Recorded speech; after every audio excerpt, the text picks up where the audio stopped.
কেন্দ্র বাহিনীর বিরুদ্ধে ফুঁসে উঠলেন বিজেপি প্রার্থী। উপস্থিত পুলিশ আধিকারিককেও ধমকানোর অভিযোগ। ঘটনায় ব্যাপক চাঞ্চল্য সিউড়িতে। বনগাঁ পৌরসভার পরিচালনায় নতুন রূপে নতুন সাজে বনগাঁ উৎসব 2026। মেলায় বিজ্ঞাপন ও স্টল বুকিং এর জন্য ফোন করুন বিশু ঘোষ 9733630326, ঋত্বিক ঘোষ 9734827383 এই নম্বরে। আপনাদের সাদর আমন্ত্রণ। কেন্দ্রীয় বাহিনীকে নিয়ে বিজেপির বুথ সভাপতিকে ধমকানোর অভিযোগ পুলিশের বিরুদ্ধে। খবর পেয়ে এলাকায় হাজির হয়ে পাল্টা পুলিশকে শাসানি বিজেপি প্রার্থী জগন্নাথ চট্টোপাধ্যায়ের। ঘটনায় বুধবার ব্যাপক চাঞ্চল্য ছড়ায় সিউড়ির রবীন্দ্রপল্লী এলাকায়। স্থানীয় সূত্রে জানা গিয়েছে, বুধবার সকালে সিউড়ির রবীন্দ্রপল্লী এলাকায় বিজেপির বুথ সভাপতি উপেন দাসের বাড়িতে চড়াও হয় পুলিশ। অভিযোগ, পুলিশের সঙ্গে থাকা কেন্দ্রীয় বাহিনীর জওয়ানেরাও ওই বিজেপি কর্মীকে হুমকি দিতে শুরু করেন। খবর পেয়ে দ্রুত ঘটনাস্থলে পৌঁছান বিজেপি প্রার্থী জগন্নাথ চট্টোপাধ্যায়। সেখানে উপস্থিত পুলিশ কর্মীদের ঘিরে বিক্ষোভ দেখাতে শুরু করেন তিনি। বিজেপি প্রার্থী দাবি করেন, পুলিশ প্রশাসনের একাংশ নিরপেক্ষতা অবলম্বন করছেন না, শাসক দলের হয়ে কাজ করছেন বলে অভিযোগ করেন।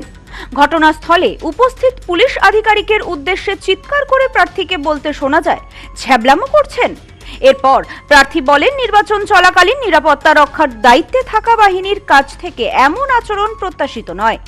তিনি এই ঘটনার জন্য পুলিশের ভূমিকাতেও প্রশ্নের মুখে দাঁড় করান।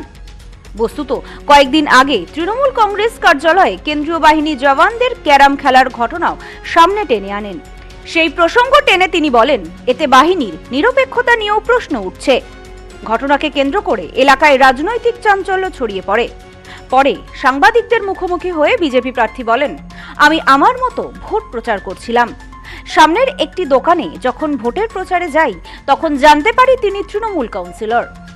আমি আমার মতো ভোট দেবার আবেদন জানিয়েছি, যেমন অন্যদের কাছে আবেদন করেছি। ঠিক একইভাবে ভোট দেওয়ার কথা বলেছি। গণতন্ত্রের এটাই হওয়া উচিত।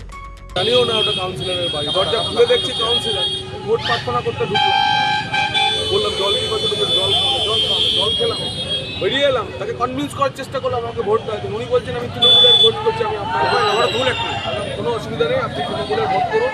কিন্তু আমি ভোটের প্রার্থী বিজেপির, আমার কাজ সবার কাছে গিয়ে ভোট প্রার্থনা করা। তো ন্যাচারালি আমি গিয়ে ভোট প্রার্থনা করতে মতো অনেক কিছু নেই। তৃণমূলের প্রার্থীও আমার বাড়িতে এসে আমার বাবা মায়ের কাছে ভোট প্রার্থনা করতে পারে। এটাই তো গণতন্ত্র, সুস্থ গণতন্ত্রের লক্ষ্য। Bureau report, news no man's land, Suri. New মায়ের আশীর্বাদ guest house and community hall সম্পূর্ণ শীততাপ নিয়ন্ত্রিত।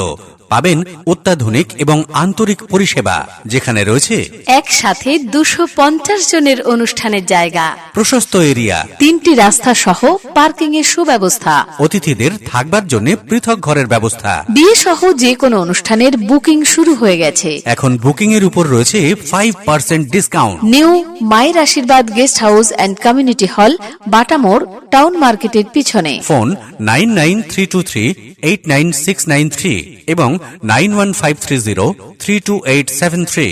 আপনার আভিজাত্য নিউ মায়ের আশীর্বাদ guest house and community hall.